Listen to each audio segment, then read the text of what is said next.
अस्सलाम वालेकुम बेटा chapter number 12 electrostatics second year physics जैसा कि हमने स्टार्ट किया हुआ था। इस चैप्टर में से सिर्फ बेसिक कंसेप्ट हमने डिस्कस किए थे कि चार्ज है क्या और हमारा सेकेंड ईयर का सिलेबस डिवाइडेड किस तरह से है।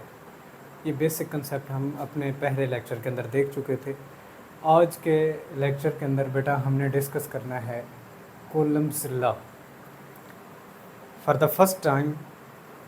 ये तो बात कंफर्म थी कि जिस तरह से दो मासेस के दरमियान में एक ग्रेविटेशनल फोर्स लग रही होती है, वैसे ही दो चार्ज पार्टिकल के दरमियान में एक फ़ोर्स लगती है। ये फ़ोर्स, इसकी बुनियाद क्या है, इसका ओरिजिन क्या है, ये तो आज तक मालूम नहीं हो सका।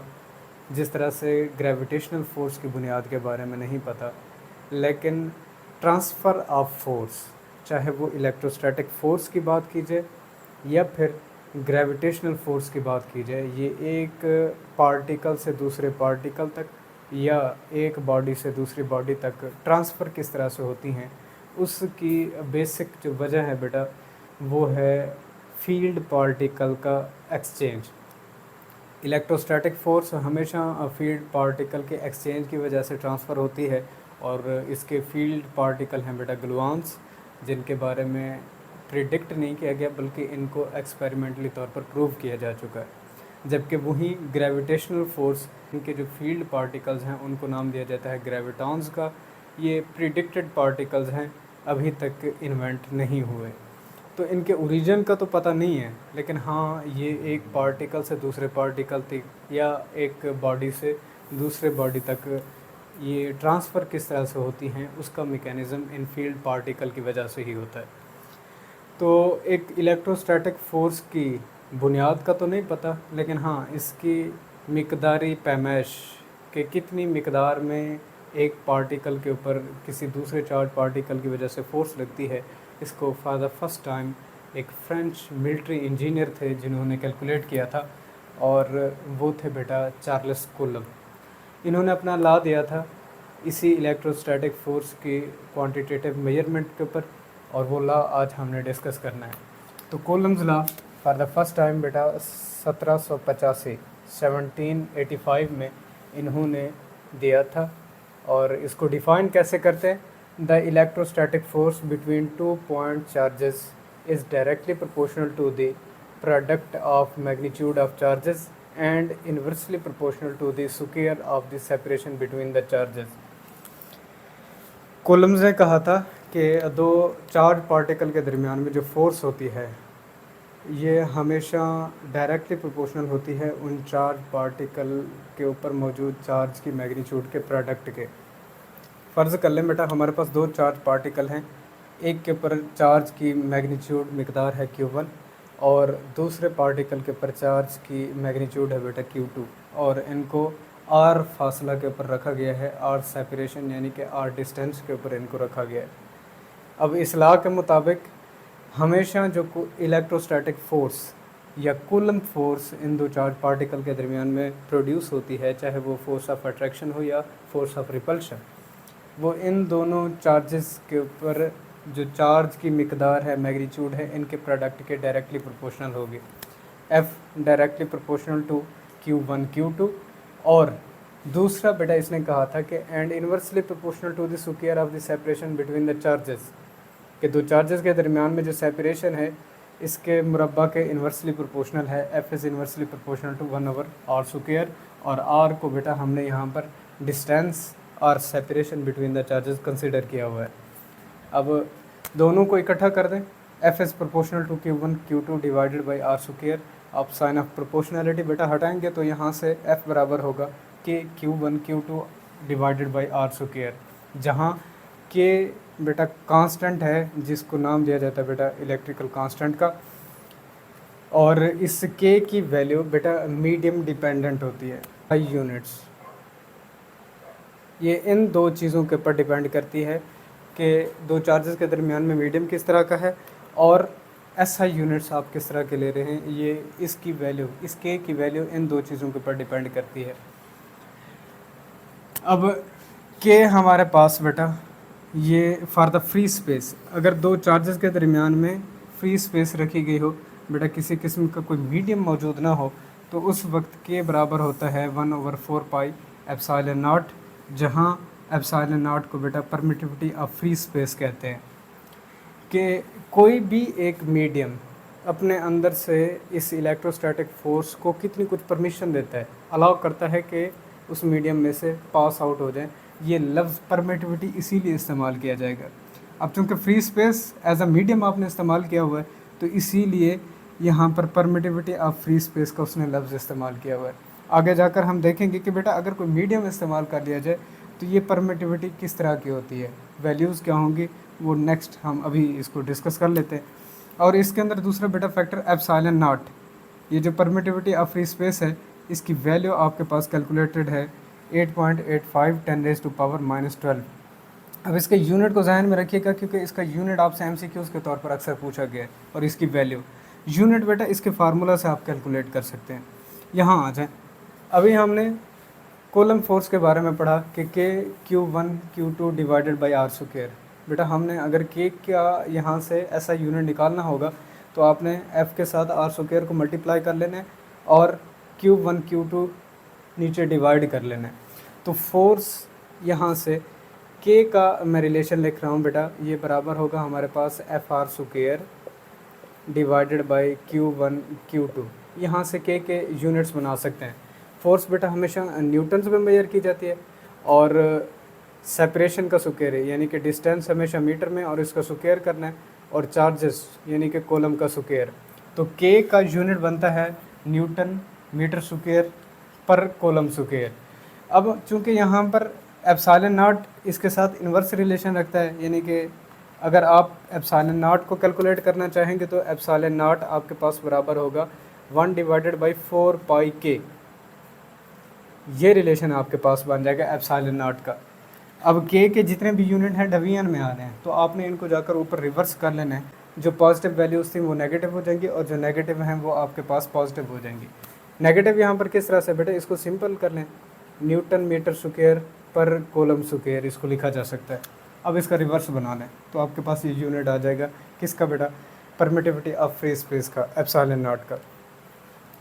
अब अगर फ्री स्पेस के लिए ये के की वैल्यू कैलकुलेट करना चाहेंगे तो आपके पास 4 पाई की जगह पर उसकी वैल्यू को बेटा रिप्लेस करना है 3.14 और इधर से 8.85 10⁻⁻12। जब इसको सिंप्लीफाई करेंगे 1 से डिवाइड करेंगे तो के की वैल्यू आपके पास बनती है बेटा 9 10⁻9। ये एमसीक्यूज़ के तौर पर आपसे बार बार पूछी गई है। 9 ज़रब 10 की ताकत 9 और न्यूटन मीटर स्क्वायर पर column square.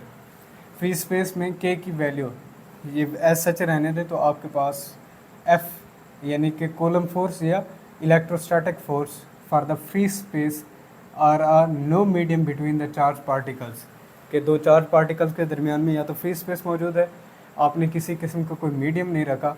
1/4 pi epsilon not Q1 Q2 divided by R square, इसका रिलेशन हमें मिलता है।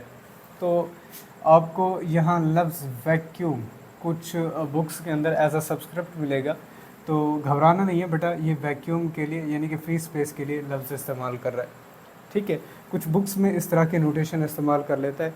ये है फ्री स्पेस के अंदर इलेक्ट्रोस्टैटिक फोर्स या कॉलम फोर्स।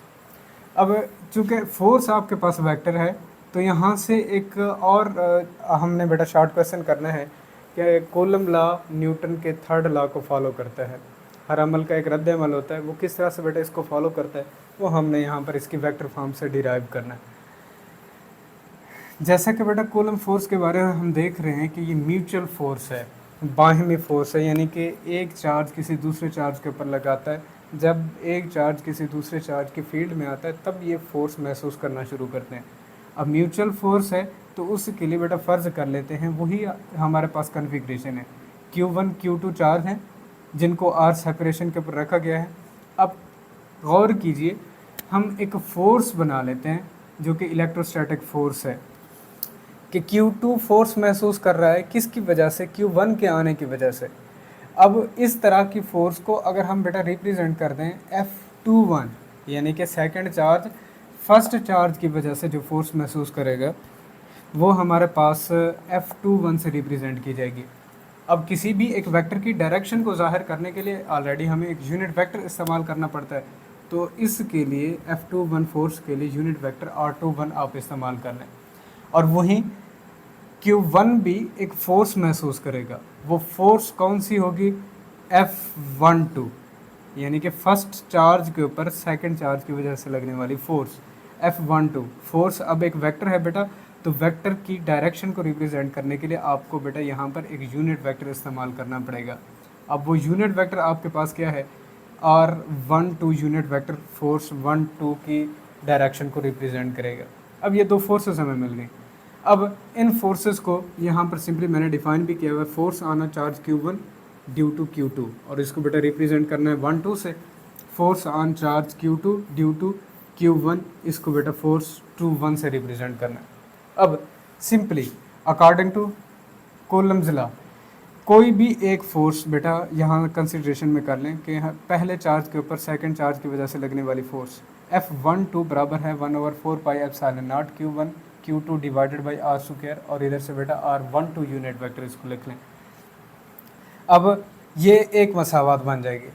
दूसरी मसावात कि सेकंड चार्ज के ऊपर फर्स्ट चार्ज की वजह से जो फोर्स लग रही थी F21, उसके लिए रिलेशन लिखना चाहेंगे in term of column law, तो यहाँ से 1/4 pi epsilon not Q1 Q2 divided by R square, और चूँकि ये फोर्स वहाँ यहाँ वेक्टर फॉर्म लिख रहे हैं तो इसकी मैग्नीट्यूड के साथ बेटा हमने क्या करना है? यूनिट वेक्टर को भी मल्टीप्लाई करना है। तो ये सिंपल डेफिनेशन है जो आप फर्स्ट ईयर के chapter number 2 vectors and equilibrium में पढ़ चुके हैं कि किसी भी एक वेक्टर के लिए आपको दो चीज़ों की ज़रूरत होती है, उसकी मैग्नीट्यूड और उसकी डायरेक्शन। ठीक है, तो फोर्स 2-1 हमारे पास एक वेक्टर है, मैग्नीट्यूड इसकी ये रहेगी और इसके यूनिट वेक्टर को मल्टीप्लाई कर लेंगे। अब हम यहाँ से एक नई चीज़ देखते हैं। देखें दोनों यूनिट वेक्टर्स को देखें, R21 हो या R12 हो आपके पास, ये दोनों यूनिट वेक्टर्स एक दूसरे से 180 के ज़ावे पर है, यानी कि इनकी डायरेक्शन अपोजिट है। तो किसी भी वेक्टर के लिए अगर उसके साथ नेगेटिव की आप टर्म को एसोसिएट कर देंगे, नेगेटिव की अलामत लगा देते हैं, तो बेटा वो ज़ाहिर करता है रिवर्सल ऑफ डायरेक्शन को। क्लियर? तो रिवर्सल ऑफ डायरेक्शन है, इन दोनों की अपोजिट डायरेक्शन है, तो इसीलिए इनके साथ किसी एक को भी आप नेगेटिव के साथ मल्टीप्लाई करके लिख सकते हैं। तो ये कंडीशन आपके पास आ जाती है कि R12 नेगेटिव ऑफ R21। अगर ये कंडीशन हमारे पास ठीक है, तो ठीक क्या है? हमें डायग्राम से मिल रही है, एग्जैक्ट है। F21 बराबर होगा 1 divided by 4 pi epsilon not Q1 Q2 divided by R square. अब क्वेश्चन बी के अंदर जस्ट सिंप्लीफिकेशन की है कि हमने यूनिट वेक्टर 2-1 और 2-1 की जगह पर रिप्लेसमेंट करनी है। इस नेगेटिव की टर्म को इसके साथ बेटा मिला देना है, R21 की जगह पर माइनस R12 मैंने रिप्लेस कर दिया है। यहाँ तक बात क्लियर है? अब अगर ये हमने यूनिट वेक्टर रिप्लेस कर दिया है तो हमारे पास रिलेशन क्या बनेगा? F21 नेगेटिव की टर्म को बेटा यहाँ से हटा देना। नेगेटिव की टर्म को मैं पहले लिख देता हूँ 1 divided by 4 pi epsilon not Q1 Q2 divided by R square R12 unit vector.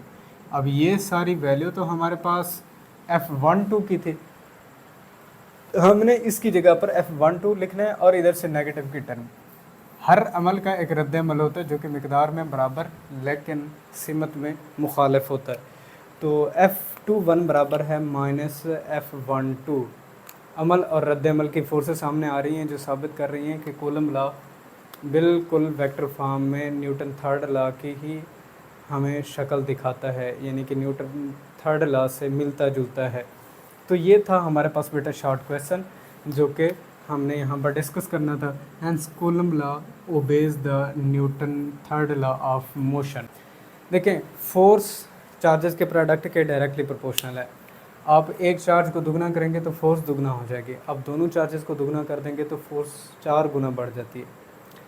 यही फोर्स है जो कि इन्वर्स स्क्वायर लॉ को फॉलो करती है, यानी कि F is inversely proportional to 1/r square. Inverse square law आप सेपरेशन बिटवीन द चार्जेस को बढ़ा देंगे तो फोर्स 4 गुना घट जाएगी अगर आपने सेपरेशन को दुगना किया। अगर आपने सेपरेशन को 3 गुना किया तो फोर्स आपके पास 9 गुना घट जाती है। तो ये वो सारे फार्मलिज्म से बनने वाले क्वेश्चन जो ऑलरेडी मैं आपको सिखा चुका हूँ, वो सारे इसके ऊपर आप अप्लाई कर सकते हैं। तो इस तरह से इनके दरमियान में ग्राफ किस तरह का होगा। आप एफ़ और आर के दरमियान में बनाना चाहेंगे ग्राफ, तो ग्राफ किस टाइप का होता है, नाम क्या होता है, किस तरह की शक्ल इख्तियार करता है। आप एफ़ और आर स्क्वायर के दरमियान में ग्राफ बनाना चाहेंगे तो आपके पास कैसा होगा, हाइपरबोला से ऊपर शिफ्ट हो जाएगा, हाइपरबोला से नीचे शिफ्ट हो जाएगा, किस तरह की शक्ल बनाता है, ये सारी चीज़ें मैं डिस्कस करा चुका हूँ। ये आप फार्मूलिज़म उन्हीं के ऊपर जाकर अप्लाई कर सकते हैं, ठीक है। तो वो बेसिक लेक्चर जो मैंने आपको प्रोवाइड किया है, उस बेसिक लेक्चर को जाकर आप बार बार इस फार्मूलिज़म के ऊपर अप्लाई करें, ठीक है। The next one, effect of the medium on electrostatic force, कि अगर हम दो चार्जेस के दरमियान में फ्री स्पेस या वैक्यूम ना रखना चाहें, हम कोई मीडियम इनके दरमियान में हायल कर देते हैं, किसी एक मीडियम को इनके दरमियान में प्लेस कर देते हैं, तो उस वक्त हमारे पास ये इलेक्ट्रोस्टैटिक फ़ोर्स होगी क्या। वो इलेक्ट्रोस्टैटिक फ़ोर्स किसी भी एक इंसुलेटिंग मीडिया के प्लेस करने से अब जो फोर्स है एफ़ प्राइम से मैं रिप्रेजेंट कर रहा हूँ बेटा, ये जाहिर करेगा एफ़ यानी कि electrostatic force for the medium. तो चार्ज पार्टिकल्स के दरमियान में बेटा हमने मीडियम रख दिया, आप माइका रख दें, आप एयर रख दें, आप इनके दरमियान में कोई डाई इलेक्ट्रिक रख दें, किसी भी मीडियम को आपने बेटा प्लेस किया है, तो उस वक्त एक टर्म डिवीजन में आकर यहाँ पर मल्टीप्लाई हो जाती है, 1/4 epsilon not epsilon R Q1 Q2 divided by R square, जहाँ एप्सिलॉन आर बेटा हमारे पास क्या है, रिलेटिव परमिटिविटी, रिलेटिव बदलता हुआ, परमिटिविटी इजाज़तनामा, मतलब कि हर मीडियम की अपनी एक ख़ासियत है, अपनी एक बेटा सलाहियत है, अपने अंदर से वो इस इलेक्ट्रोस्टैटिक फ़ोर्स को कितना तक अलाउ करता है कि पास कर जाए। कुछ मीडियम ज़्यादा से ज़्यादा इस इलेक्ट्रोस्टैटिक फ़ोर्स को पास होने देंगे, कुछ ऐसे मीडियम्स होंगे जो बिल्कुल इसको पास ही नहीं होने देंगे, कुछ हद तक लिमिटेड लेवल के ऊपर इस इलेक्ट्रोस्टैटिक फ़ोर्स को अपने अंदर से पास होने देंगे। तो इसीलिए लफ्ज़ इस्तेमाल किया गया रिलेटिव परमिटिविटी, बदलती हुई परमिटिविटी। हर मीडियम अपने लिहाज से इसकी वैल्यू बेटा ऑफर करता है। तो F prime electrostatic force for a medium, कुछ बुक्स के अंदर आपको F medium as a subscript इसके नीचे लिखेगा, तो आपने परेशान नहीं होना बेटा, ये मीडियम के लिए इलेक्ट्रोस्टैटिक फोर्स को लिखेगा या कूलम फोर्स को लिखेगा। 1/4 epsilon not epsilon R Q1 Q2 divided by R square. और वही electrostatic force for the free space और वैक्यूम बराबर होती है बेटा आपके पास 1/4 epsilon not into Q1 Q2 divided by R square. ये इसका रिलेशन हमें मिलता है। अब इन दोनों फोर्सेस के दरमियान में बेटा रेशो बनाना है, electrostatic force for the free space divided by electrostatic force for a medium, prime से हमने इसको जाहिर किया हुआ है, बराबर होगी आपकी इनकी वैल्यूज़ को रिप्लेस कर दें। अब बेटा डिवीजन की डिवीजन ऊपर जाकर मल्टीप्लाई कर लें, या सिंपली मैं इतना बताता हूँ 1/4 एप्सिलॉन नॉट 1/4 एप्सिलॉन नॉट यहाँ से कैंसिल आउट हो जाएगा, Q1 Q2 यहाँ से, Q1 Q2 यहाँ से कैंसिल आउट हो जाएगा, आर स्क्वायर से कैंसिल आउट हो जाएगा। Electrostatic force in a free space divided by electrostatic force in a medium, इन दोनों के दरमियान में रेशो बेटा डिवीजन की डिवीजन एप्सिलॉन और यहाँ जाकर मल्टीप्लाई हो जाएगा। तो रिलेटिव परमिटिविटी को बेटा आप अगर डिफाइन करना चाहेंगे तो ये रेशो होती है electrostatic force for the free space और electrostatic force for the medium, इन दोनों के दरमियान में रेशो होती है। अब यहाँ से एक MCQs बना लेता है कि इसका यूनिट क्या है, बट नो यूनिट है इसका बेटा, कोई यूनिट नहीं होता। उसकी वजह देखिए, दो एक जैसी फिज़िकल क्वांटिटीज़ के दरमियान में रेशो से आपको कोई चीज़ हासिल हो रही है। एप्सिलॉन आर जिसे हम रिलेटिव परमिटिविटी कह रहे हैं, दो फोर्सेस के दरमियान में रेशो से हमें हासिल हो रही है, तो कोई यूनिट नहीं बना इसका और ना ही कोई अपनी डायमेंशन रखती है। अब यहाँ से F electrostatic force for the free space अगर इसको देखना चाहेंगे तो आपने एफ प्राइम यहाँ मल्टीप्लाई कर लेना है। तो electrostatic force for the free space बराबर होगी epsilon R into F prime electrostatic force in a medium के साथ मल्टीप्लाई करने से आपको हासिल होगा। अब गौर करें, यहाँ से एक चीज़ हमें मिल रही है कि फ्री स्पेस में इलेक्ट्रोस्टैटिक फोर्स हमेशा ज़्यादा होती है बनिस्बत मीडियम के, कि अगर दो चार्जेस के दरमियान में आप एक मीडियम को हायल कर देते हैं तो इलेक्ट्रोस्टैटिक फोर्स कम हो जाती है। उसकी वजह देखें बेटा, इसी ही रिलेशन के ऊपर आ जाए, जब आप एक मीडियम प्लेस करते हैं तो एप्सिलॉन आर यानी कि डिवीजन में एक टर्म ज़्यादा हो जाती है, तो डेविएशन में एक टर्म का ज़्यादा हो जाना ये साइन ऑफ इंडिकेशन है कि एफ प्राइम कम हो जाएगी। एफ प्राइम किसको ज़ाहिर कर रही है? इलेक्ट्रोस्टैटिक फोर्स है। तो यहाँ से देखें, जब कभी भी आप दो चार्जेस के दरमियान में मीडियम को प्लेस आउट करते हैं तो इलेक्ट्रोस्टैटिक फोर्स डिक्रीज़ हो जाती है, घट जाती है, कम हो जाती है। ये भी एमसीक्यूज़ आपसे पूछी गई है। ठीक, अब यहाँ से एक और चीज़ बेटा, अगर तो आप इन दोनों के दरमियान में रेशोज़ को देखना चाहें तो एप्सिलॉन आर के बराबर आपके पास बनता है। अब इस एप्सिलॉन आर के लिए यूनिट भी हमने डिस्कस कर लिया, बाकी ये भी चीज़ें हमने डिस्कस कर ली है। तो आपकी बुक के अंदर एक टेबल दिया गया है, पीटीबी के अंदर भी और बाकी भी जितने आपके बोर्ड्स हैं वो आपने बेटा टेबल याद करना है कि मुख्तलिफ़ तरह के मीडियम के लिए इस एप्सिलॉन आर की वैल्यू क्या है। जैसे कि आपके पास एयर के लिए 1.006 और इसी तरह से बेटा आपके पास वैक्यूम के अंदर या फ्री स्पेस के अंदर इसकी वैल्यू राउंड अबाउट 1 ही है। और भी हैं आपके पास, माइका है, आपके पास पैराफिन है, काफ़ी सारे कुछ वहाँ पर मटेरियल लिखे गए हैं और उनके लिए एप्सिलॉन आर की वैल्यू डिफाइंड की गई है। अब यहाँ से एक बात नोटिस में कीजिएगा कि एप्सिलॉन आर की वैल्यू जिसे हम रिलेटिव परमिटिविटी कह रहे हैं फॉर द मेटल्स ये इन्फिनिटी होती है। एमसीक्यूज़ पूछी गई हैं आपसे मेटल्स के लिए, ये एप्सिलॉन आर की वैल्यू इन्फिनिटी। अब इन्फिनिटी को आकर यहाँ पर पुट करें, देखिए समथिंग ओवर इन्फिनिटी, तो इसका मतलब ये ज़ीरो को पहुँच जाएगा। जब कभी भी मेटल्स को दो चार्ज पार्टिकल्स के दरमियान में रखेंगे तो इलेक्ट्रोस्टैटिक फोर्स ही ज़ीरो हो जाती है। ये एमसीक्यूज़ आपसे बेटा पूछी गई थी। डाइलेक्ट्रिक कांस्टेंट को कैसे डिफाइन करते हैं?